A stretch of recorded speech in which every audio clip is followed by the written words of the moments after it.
Hello, this is Chef John from foodwishes.com with Affogato. That's right, I believe that's how it's pronounced. Although if it was up to me, I would pronounce it Affogato, which I think sounds a little sportier. But anyway, what it is a simple yet stunningly delicious Italian coffee dessert. But really, this is two videos in one. I'm also going to show you how to cold brew iced coffee. That's right, a recipe and a technique for the same low price of free. So here we go. We're going to start with some freshly ground espresso coffee beans.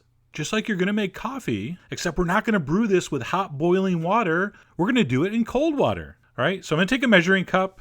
And first of all, that's metric. Let me turn this around so we have some logical units of measure. A system based on tens. How does that even work? What if something comes out to 11? Crazy. Anyway, we're going to dump the coffee grounds into the container, and we're going to pour over fresh cold water. We're going to give that a thorough mixing with a whisk, and that is done. Incredibly simple, and because we're not using hot water, you get a very low acid, naturally sweet and delicious iced coffee. So we're going to mix that up with a whisk. We're going to wrap it in plastic, and we're going to put it in a dark place for 12 hours. By the way, I don't know if it has to be a dark place. It just sounds right. And if you want, during the 12-hour cold brewing period, if you want to give it a mix every once in a while, go for it. But I've done it without mixing it, and it still works. 12 hours later, we're going to go ahead and unwrap that, give it one last stir, and then we're simply going to strain it. Now, there's lots of methods for this. You could throw this in one of those French press coffee makers. You could put this through a coffee filter, of course.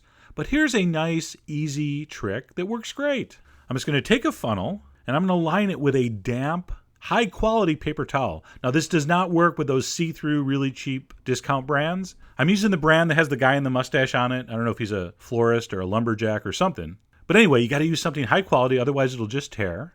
And it's just barely damp. Line the funnel, and then pour in the coffee. And yes, the liquid will drain through. Just let it drip and drip and drip. All right, you're going to see all the grinds left at the bottom of your container. You could just leave those there. But pour all the liquid in. And when it gets down to the end, it kind of gets clogged up a little bit. Don't worry. Just gather up the sides, and the rest will drip out. You could even give it a little squeeze. Just be careful, though. If it breaks open, you got to strain it again.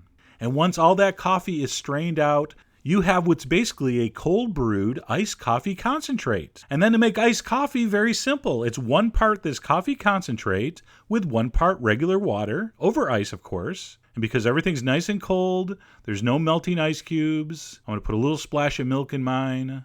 And like I said earlier, because we're using a cold brewed process, you get a very low acid, very mellow, naturally sweet iced coffee. There's really nothing like it. In fact, to quote my wife, Michelle, that's the best iced coffee I've ever had. End quote.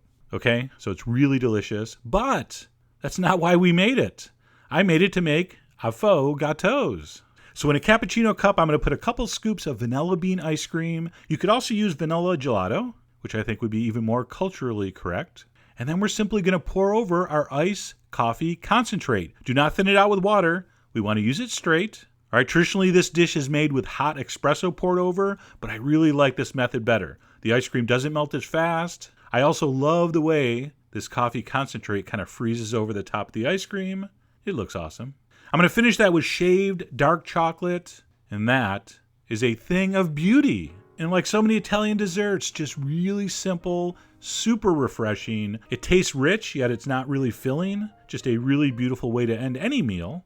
And as you eat it and stir it, it gets thicker and thicker and creamier. It's just such a great hot weather treat. So anyway, there you go. Affogato, just a really super simple summer dessert, and also an incredibly easy and delicious way to make iced coffee. So I hope you give that a try. Head over to foodwishes.com for all the ingredient amounts and more info as usual. And as always, enjoy.